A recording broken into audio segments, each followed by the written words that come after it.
سناء فاقه إلا ضياء الخاتمات محيرا.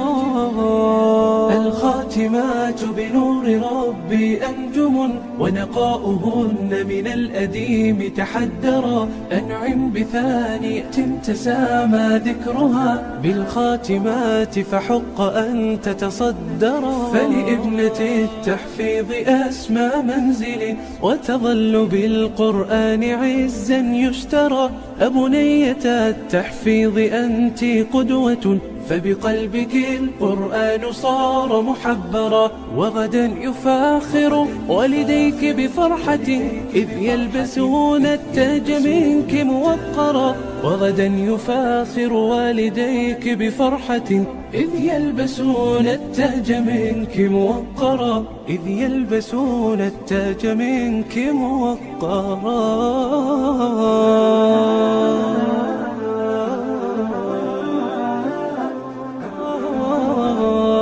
والبدر يحكي ما سناء فاقه إلا ضياء الخاتمات محيرا.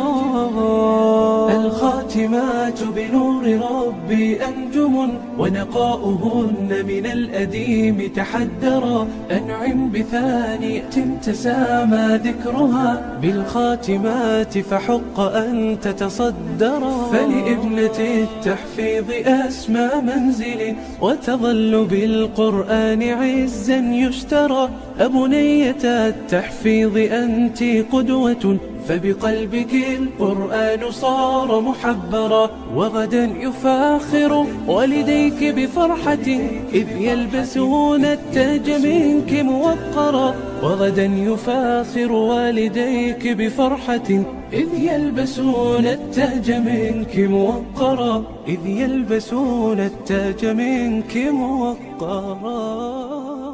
أعوذ بالله من الشيطان الرجيم. إن الذين سبقت لهم منا الحسنى أولئك عنها مبعدون. لا يسمعون حسيسها وهم فيما اشتهت أنفسهم خالدون. لا يحزنهم الفزع الأكبر وتتلقاهم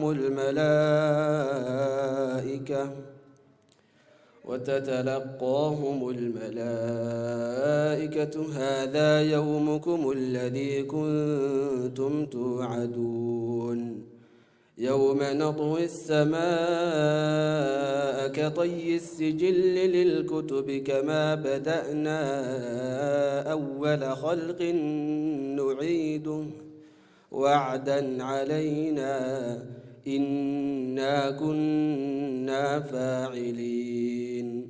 ولقد كتبنا في الزبور من بعد الذكر أن الأرض يرثها عبادي الصالحون. إن في هذا لبلاغا لقوم عابدين. وما أرسلناك إلا رحمة للعالمين. marka hore ilaahay subxaanahu watacaala ayaynu mahadin doonaa inagu galladaystay nicam fara badan oo aynaan koobi karayn. in tacudduu nicmatallaahi laa tuxsuha wamaa bikum min nicmah fa min allah. alla tabaaraka watacaala waxa uu leeyahay nicmooyinka ilaahay subxaanahu watacaala idinku galladaystay haddii aad tidhaahdaan koobi kari maysaan. waxaan nicmo haysataana ilaahay subxaanahu watacaala xaggiisa ayay ka ahaatay. ilaahay nagu galladaystay nicam fara badan oo aynaan koobi karayn oo ugu horeysa nicmatu lislaami waaliimaan baynu ilaahay subxaanahu watacaala ugu mahadnaqaynaa. inagu galladaystay amniga aynu haysanno, inagu galladaystay qur-aanka iyo madaarista faraha badan lehee magaaladeennan tag wajaale ka socota. dhallinyarada wujuuhda quruxda badan leh horteeda taagan tahay ay macallimiintii ka yihiin waa nicmo u baahan ilaahay subxaanahu watacaala in loogu shukri naqo. rabbina tabaaraka watacaala wuxuu leeyahay la in shakartum la aziidannakum. nicmada aan idin siiyey haddii aad ilaahay subxaanahu watacaala igu shukri naqdaan وندين سيادة بالله سبحانه وتعالى عليه ولئن كفرت من عذابي لشديد نعمة الذين يلينا هدي كفردان إلهي سبحانه وتعالى وأقودي يا يوم عذابك قوة دريا بالله سبحانه وتعالى عليه إلهي وحي ويديسنا مرك هراء نعمة كفران بدل الله ينسيه إن ربي تبارك وتعالى ينسي هذه أنت مقنا إلهي سبحانه وتعالى إنه قدره ما هذا بعد وحنو علينا يا علماء النووين إنه قصك عن تهر كيساء يا ملك ما مرت هي كبير إمام كبيره الشيخ ياسين عبد إبراهيم يا حمزة حمود وبرنامج كل النوع دين تونا مر والبنا علم جاء يقون تحيان إن لقرب جوجا خا يهير بله ونقص النقطة دروس في رمضان يو محاضراتنا إنسية يجنا وحنا نحيي جزاكم الله خيرا إلهي سبحانه وتعالى هيدين كابال مريو مقالة تقوى على نرمتي وإذن هاي ساس ونقطة كات كسرنا ونقنسان علم جاء قنت إلهي سبحانه وتعالى إنسية أضل يرد كل رجل إنسان المحاضرة واضحة عليه معلمين في مدارسته يجمع يدا الناس مع مشين إن كل كان يسكون مع الله وأين يسكون برارجينه يعني الله سبحانه وتعالى كتابك سلقة هذا اليوم جدنا آية حي عندك اللي وعي قليله إن إلهي سبحانه وتعالى كتابك ساعة أي كل النادان اللي يرد الصعب أبو شيء شغلنا على إلهي سبحانه وتعالى إذا كان هذا كابل المريو موضوع كل أنا واحد تعينه شكر لك يا معلم يا علماء السود ويا وحنقب حضنا معلم علماء الناتمد يا وحي نوسيدان صدق على المراد بان استوت هذه أو سكوا وهم يسودوا هذه توقف الرئيس ولماذا لا تكون قيمها بدن له الوقت يقول قيمها بدن له الناس وغوي هرجيسنا ساكا كسوق ولا سفر بعد الناس وغوي ولماذا وحلا يكسر وهذا بدنا تموج عليه ليدك جهل هاي علمجين اللغة هاي آدم ليدك كسر ويليهم كسر وهذا لا يهوه إلى حين الميسان كحسناتك هذه القدرة علماء تحصل لها من نوح الله جمعية دنيرتي جمعية الأمة إذن كقيم إذن كمدا ما إذنكو إذن كمدا تلد السوشي دي سي وانا الله يرجوها فقاي هذه وسارتها هذه مامل تايو رنتي وحي نقام مقام بايا هايد intaanay jirin imikana waa wax inoo soo kordhay oo iskaashiya oo waxa weeyaan dacwadan iyo horumarinteeda ah oo waxa weeyaan waxaynu u baahnayn oynu helaya sidaa darteed jimciyadda isu duubnaanteeda hadday qaadhaan noqoto iyo hadday seminaar noqoto iyo dowrooyin intaba waxa weeyaan jimciyaddu waxay u taagan tahay weeye runtii waxaan leeyahay jimciyadda ha lagu fara adeego halka ay maanta taagan tahayna ha laga sii taabageliyo horaa looga wado qaab dhismeedkeeda waxaa filayaa in aad ka wada wareegsan tihiin waa qofku muddo kooban buu guddoomiye jimciyadda u ahaanayaa doorasha haddana imanayso dabadeed dib baa loo dooranayaa jimciyadda haddana waxa weeyaan markuu muddo hayo qofkaasi markaa danta laga leeyahay madaxtinimo maaha wax kalena maaha waxa weeyaan dadka ducaadda ah ee madaariska dhigaya ee dacwadda wadaa inay iskaashadaan way wax badan oo kor u qaadista aqoonta ah iska kaashadaan sidaa darteed jimciyaddu muhiimad gaaray noo leedahay waxay naga maqnaa inuu nuhelay weeye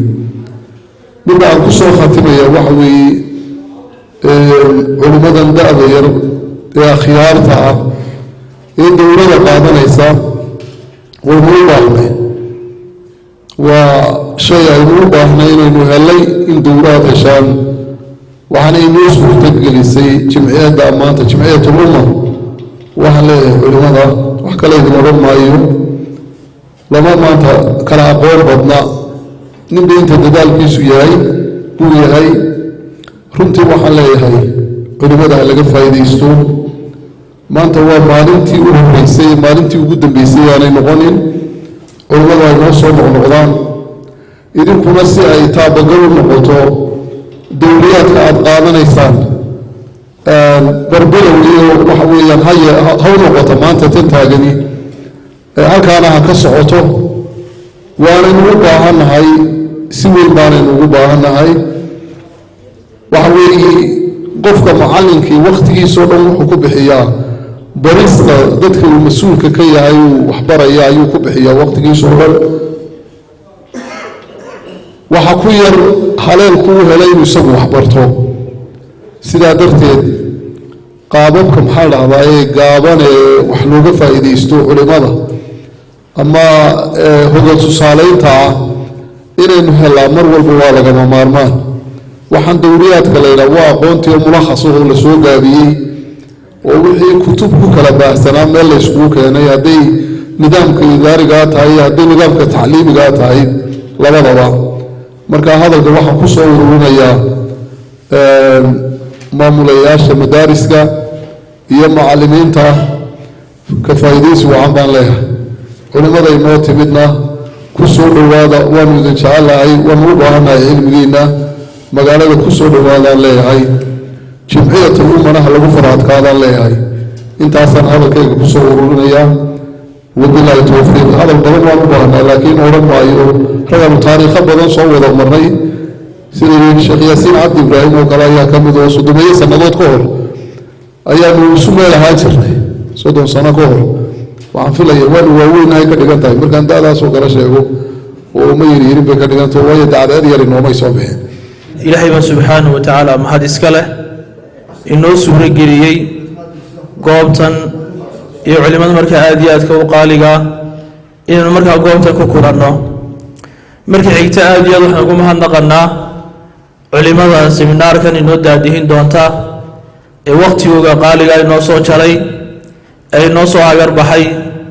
aad baad u mahadsantihiin baan leenahay kulle abaalkiina gudi mayno ilaahay subxaanahu wa tacaala waxaan idiga baryanaa inuu markaa cilmigiinna iyo cimrigiinna iyo awlaadiinna barakeeyo duca un baa nala taaga waa idiin ducaynaynaa waxaa aada iyo aada u mahadsan labadana sheekh maxamed ibraahim iyo sheekh cabdillaahi abiil laftarkoosu ay noo soo ajiibeen ee wakhtigooda markaa ay noo soo bixiyeen ay naga soo qayb galaan aada iyo aad bay u mahadsan yihiin kulley jamciyadda dee waa ognaho intaaba ka warhaynaa iyo halkay maraso maraaxil fara badan bay soo martay hase haatee kulley meel fiican bay hadda maraysaa sheekhadarna in badan buu ka qayb qaatay dhisitaankeyga iyo gelistaankeega meel fiicanna waa soo gaadhsiiyey waxaynoo hayno wax yar oo markaa aan badnayn kulley intaana sheekhu sidii hore intuu soo dhabar adeegay intaana inoo dhammayn doona jamciyaddu kulley siminaaradan iyo tababaradan iyo kuwa la halmaala ayay noo qaban doontaa iyo kuwa dhexdeenna ah macallimiinta oo insha allah inay noo soo socda kulley maanta wakhtiguna marka waxa weeye waa isgurayaa kelmadda sheekhada markuu idhaahdo waxay noogu xigi doonaa siminaarku baa inoo bilaabi doonaa laba xiisood markaynu qaadanno in yaroo markaa waxaynu saaca la qaadan doonaa haddana laba xiisood kala lagu noqon doonaa bartanu bayna macallinta insha allah fadhihi doonaan culimmaduna markaa way noo soo noqonayaan keliya waxaan ku tarayaa uun oo iga dardaaran bogaadina in ummaddu wax wada qabsiga iyo midnimada ay wax ku tahay markaa markastaynu gacmaha isqabsanno markastaynu xagga wanaagsan wax ka wada eegno markastaynu qofku qaladku gelaya aynu ka eegno inta wanaagsan uu qabanayo waxbaynu wada qabsan karnaa markaa gacmahaynu isqabsanno oo mid aynu noqonno sababtoo ataa baynu wax ku gaarina taasunbay ummaddu waxay noogu tarasaa cid kastana inoogu soo istaagaysaa kulli waxa weeye qofku wax wada qabsiga waa ka wada bareegsannahay waxaa dhacday waqtiyada ka mida la yidhi ayaa waxaa soo baxday quraanjo markaa godkii ka soo baxday ayaa waxay aragtay waxa weeye awr soo socda markaasi aynu lugaha markaa gebigeenna baynu ku burinine haynu ka noqonno oo godadka aynu ku noqonno tii ugu caqliga badnayd baa waxay tidhi intaynu is-urursanno innagu aynu dilnaba intaynagu is-urursanno aynu dilnaba yacni waxay ku tusinaysaa midnimada iyo quwaddu inay wax kasta markaa waxa wax ka qabanayso sa awgeed markaa bulshada aynu ku dhex markaa wax baranno iyo dowladda waxbay noo qabanaysaa gaar ahaan markaa sida ogsoontihiin marka hore ballanteenu ay ahayd howlka dowladda hoose inaynu ku qabanno hase haatee ay ka suurtogeli weynay xagga maamulka iyagu laftarkooda ay tahli waayeen inay macallimiinta kaga qayb qaataan inay howlkaa bulshadu walaaleeda u fasaxaan haddayna u fasixi karayna inay calaaqal idhaahdaan bal war annagaaba kharashka qabanno hoteelke bal idinku waxa weeye halkaa maanta taga igna aad iyo aad baanu arrinkaa uga xunnahay waxaan filayaa inay ka waantoobi doonaan oo kuwa dambe ay wanaajin doonaan marka kulli waqtiga iska gabagaba ah waxaan u mahadnaqanaa jamciyatul umma oo ka shaqaysa u adeegidda kitaabka alle subxaanahu wa tacaala iyo sunnada nebiga calayhi salaatu wasalaam oo noo soo qabanqaabisay barnaamij aqoon kororsiya ama tobabar macallimiin ah walaaliheen inoo soo qabanqaabiyey dowradaasi cilmiga waxaan leeyahay subxaana wa tacaala allah ka abaaliyo mar saddexaad waxaan u mahadnaqaynaa walaaliheenna socodka dheer inoo soo maray iyagana waxaan leenahay jasaakum allahu khayra ilaahay khayr inaga siiyo markaa mar saddexaad waxaynu u mahadnaqaynaa walaalkeen khadar oo markaasi awqaafta haysta markaa wajaale isna waxaan leenahay khayr alla badanaa ku siiyo oo ka mid a markii raggii jumciyadda aas-aasay waxaan leenahay allah ilaahay subxaana wa tacaala yaa ka abaalmariyo waxaan leeyahay macallimiinta iyo maamulka markaasi ka soo qayb galay inagana ilaahay subxaana wa tacaala dadkii ku anfaca kelmadaha la soo jeedinayey iyo maxaa markaasi laynoo soo jeediyey ka adagina adeeg uu ka dabco ka sida maamul fiicana u wadaana uu sidiisa kasii kordhiya insha allahu tacaala ardayga loo naxariisto maamulka loo naxariisto macallinka loo naxariisto waxa markaasi insha allah waqtiga oo dhacay kusoo gebagabeynayaa dhammaantiin ilaahay subxaana wa tacaala in la ilaaliyo ikhlaaska iyo ilaahay dartii macallimiintii iyo culimmadii inoo soo jeedisay markaasi waxa weeyaan seminaarkan iyagoo oo si markaa waxa weeyaan waafiya inooga xaqatiray markaasi baahiyaheennii ilaahay baan subxaana wa tacaala waxaan u weydiinaynaa ilaahay subxaana wa tacaala miisaanka xasanaadka ugu daro mas-uuliyiinta ka soo qayb gashay ee ugu horeeyo isku duwaha waxa weeyaan diintii awqaafta sheekh khadar cabdilaahi abiib iyo culimmada reer wajaale waan u mahadnaqaynaan ilaahay subxaana wa tacaala waxaan u weydiinaynaan ilaahay subxaana wa tacaala miisaanka xasanaadka ugu daro waxaan dhammaan u mahadnaqaynaan maamulada iyo macallimiinta iyo waxa weeyaan maamulka jamciyadda tog wajaale jamciyatul umma oo iyaguna waxa weeyaan soo abaabila hawshan dhammaan waxaan ilaahay subxaana wa tacaala u weydiinaynaan ilaahay subxaana wa tacaala miisaanka xasanaadka ugu daro annakana maanta waxaanu ka faa'iidnay markaasi fawaa'id fara badan aqoontii aan haynana waxa weye waa inoo siyaaday ilaahay baan subxaana wa tacaala waxaan weydiinaynaan in ilaahay nagu anfaco hadalkaa qiimaha badan leh waxaan kalan mar labaad kolkaas waxay u mahadnaqayaa dee jamciyadda kolkaas waxa weeye halkay nooga aasaasana alumma waxaan leenahay ilaahi subxaana wa tacaala inoo sii siyaadiyo inta ay bilaabantay kolkaas wax fara badan baa iska keen bedelay isku xil fara badan macallimiin maamul dhammaan madaariska wax fara badan baa iska bedelay waxaan leenahay ilaahi subxaana wa tacaala inoo sii siyaadiyo insha allahu tacaala waxaynu maanta iskugu nimid seminaar aad iyo aad u qiimo badan oo aynu ka faa'iidaysanay runtii culimo fara badan oo hargeysi iyo gabilay nooga kala yimid seminaarkaasoo ay soo qabanqaabisay jamciyatul umma oo ka shaqaysa runtii midaynta madaarista degmada tog wajaale jamciyaddaasina aad iyo aad bay u mahadsan yihiin khayr fara badanna runtii bulshada reer wajaale way u hayaan waxaan leenahay jamciyaddaasoo hogaaminayo guddoomiye khaalid aad iyo aad ayaad u mahadsan tihiin horumar fara badan baad wadaan halkaa ka sii wada insha allahu tacaala waxaan kaloo idiin rajaynaynaa guul baan idiin rajaynaynaa inaad halkaasi ka sii kordhisaan dadaalkaad haysaan oo dadaalka sii libilaabtaan oo seminaaradana aad badaysaan oo seminaaro kale oo fara badan oo culimo kala duwan aad u yeedhaana aad waxaan ku leey qabataan waa arrin aad iyo aad u muhiima maanta waxaynu isugu nimid seminaarkii labaad intaan hubo anigu wax fara badan baynu ka faa'iidaysanay runtii aqoon fara badan oo aynu u baahnayn baynu ka faa'iidnay dhaqanayna soo waafajinayna kulankan barakaysa iskugu nimaadno